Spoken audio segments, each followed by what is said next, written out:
سلام.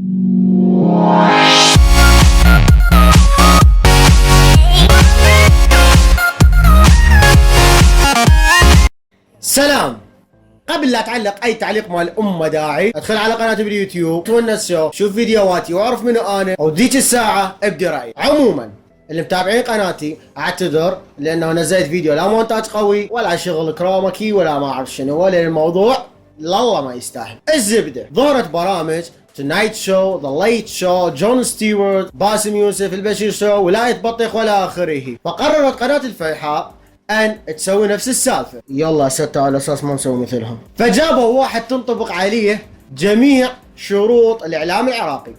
شروط العمل بالاعلام العراقي هي: اولا ان تكون لديه واسطة، ثانيا ان تكون لديه واسطة، ثالثا ان تكون لديه واسطة.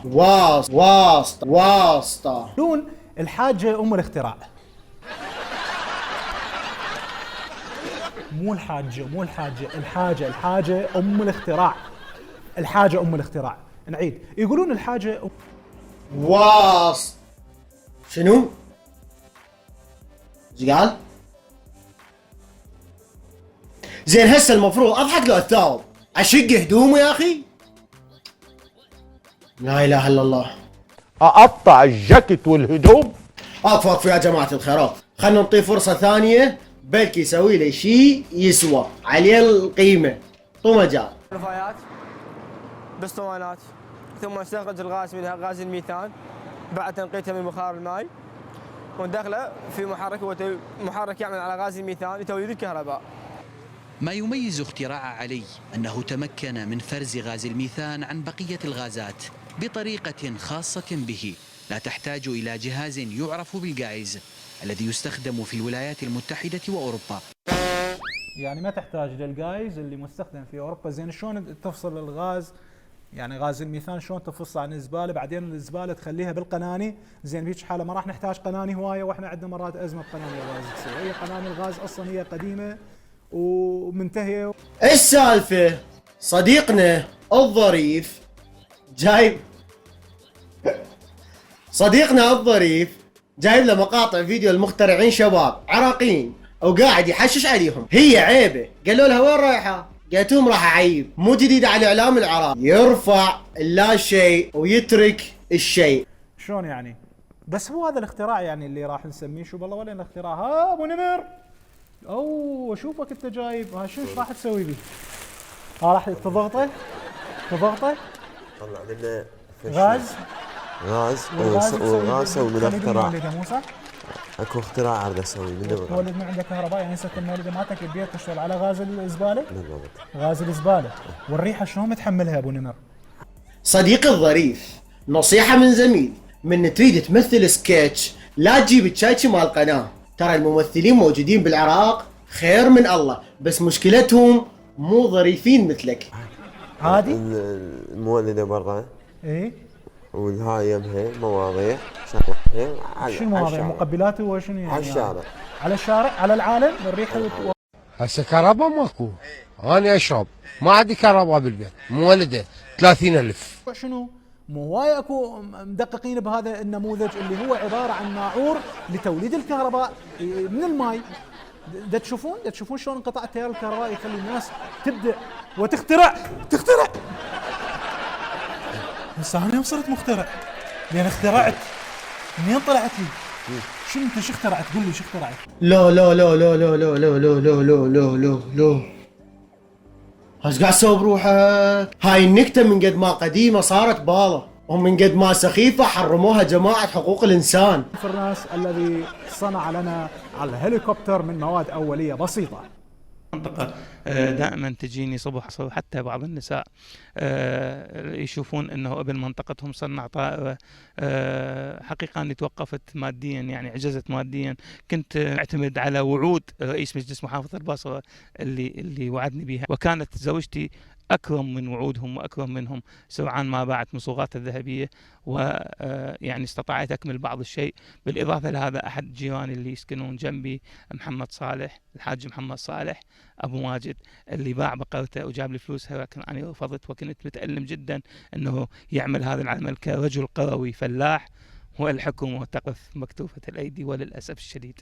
أعتقد أنهم من الجنون أنه تفكر تطير بهذا الهليكوبتر بصراحة، يعني ما معقولة تفكر بشكل منطقي تطير بهذا الهليكوبتر، حتى وإن كان التحليق في سماء الإبداع مو تحليق حقيقي. فكاهي الولد فكاهي. ظريف. لا تعيدها مرة ثانية لا انتحر بقاذخ من وراك. زين الرجال قاعد يحلق بسماء الابداع، انت قاعد تحلق بيا سماء الخليج كوميدي. تن ترارن تن تن. بقول لك هو مين اللي بقول لك تن ترارن تن تن؟ ده اول نكته. عن ذهبات المرة راحت المصوغات الذهبية كلها، خطية راحت الذهبات. يمكن قالت الله اخذ الذهب، راح نسافر بهاي الطيارة، راح نحلق في سماء الابداع. ترى المرة ما تريد تحلق بسماء الابداع، لا تريد تشرد البلد كون ما بي برنامج ظريف مثل برنامجك الحلو يا صديقي الظريف. يقولون الحبوب لعبة فيهم، لعبة فيهم. تبون تشوفون شلون لعبة فيهم؟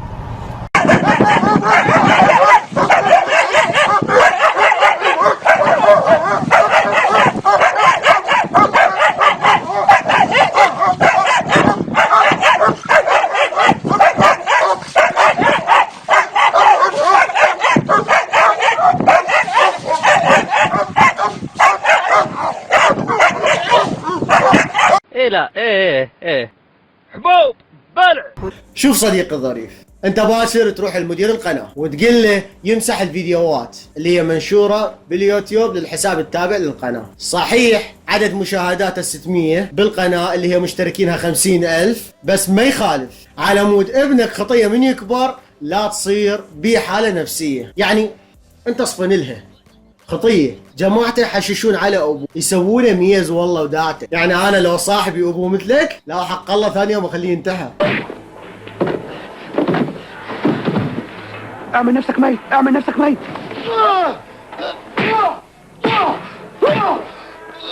كابتن هو كله ضرب مفيش شتيمة ولا ايه؟ صديقنا الظريف ما وقف، راح جاب فيديو ثاني، مخترع عراقي جايب مروحة وخال بها بواري بحيث تطه هواء بارد، وعلى اساس يحشش عليه بظرافته الحلوة. مروحة جدا بسيطة، يصير داير ما دايرها بوري ما السبلت ابل ربع انج، ربع عادية، صندة عادية، ابل ربع انج. والطرف الثاني هم متصل بالصندة اخرى داخله بداخل فلينة التبريد المي. داخل الفلينة شنو اكو؟ داخل الفلينة وتر بام مال حوض سمك كلش عادي. هذا طبعا ما يصرف كهرباء بسيطة الأول والأخير. فعلا راح نستفاد من هذه البنكة السبلت، يعني فعلا هي بنكة تجمع بين السبلت وبين المروحية العادية، ويطلع إنه بنكة مسبلتة. كمل الفيديو كمل، ينقي الظرافة كمل.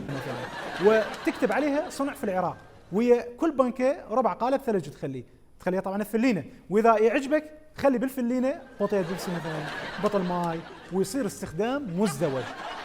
ها شلون القلوب طلع لي القلوب. يقول لك العراقي ما يفكر بشكل خلاق صدق اريد اروح للخلاق اليوم، شعري كلش طويل، اريد اروح للخلاق. شلون شغله لا اله الا الله، لا اله الا الله. انطوني حبوب جالي ضغط، جيب جقايري صخام اي شيء، لا اله الا الله.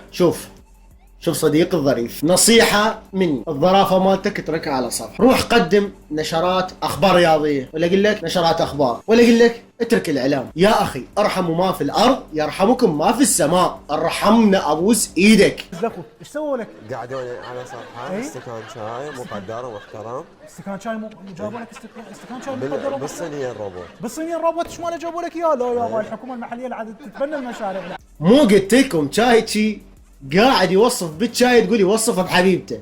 موتتني باختراعاتك ابو نمر، موتتني باختراعاتك.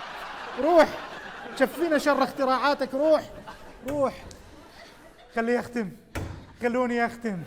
اذا مشاهدينا اي اختم ارجوك، اختم من اروح اختم البرنامج. الأحبة وصلنا وياكم الى ختام حلقتنا لهذا اليوم، على امل ان نلتقيكم في حلقة جديدة. شنو سويتوني رابوت النوبة شنو سويتوني رابوت النوبة شنو سويتوني رابوت النوبة روبوت لا هي اللي محصلة الروبوت ولا هي اللي محصلة الريمونت. روبوت تسوي لك شيء الانجليزي حتى تجرم بيه هيك.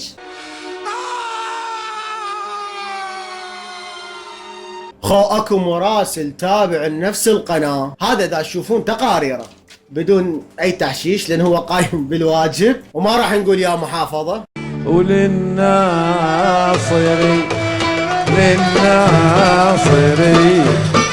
بدنا غرد ويا للناصري. ملاحظة، احنا ما ننتقد اشخاص، ننتقد اعمال.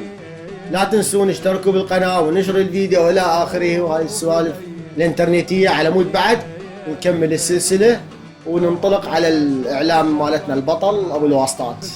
ترى هذا البرنامج اللي كنت احكي عليه قدرت اتابع منه بس ربع ساعة من قد الظرافة اللي بيه، ما قدرت اكمله حلقة كاملة. هاي ربع ساعة هيك هذا استلم البرنامج ذمة شو اطلع منه. سلام.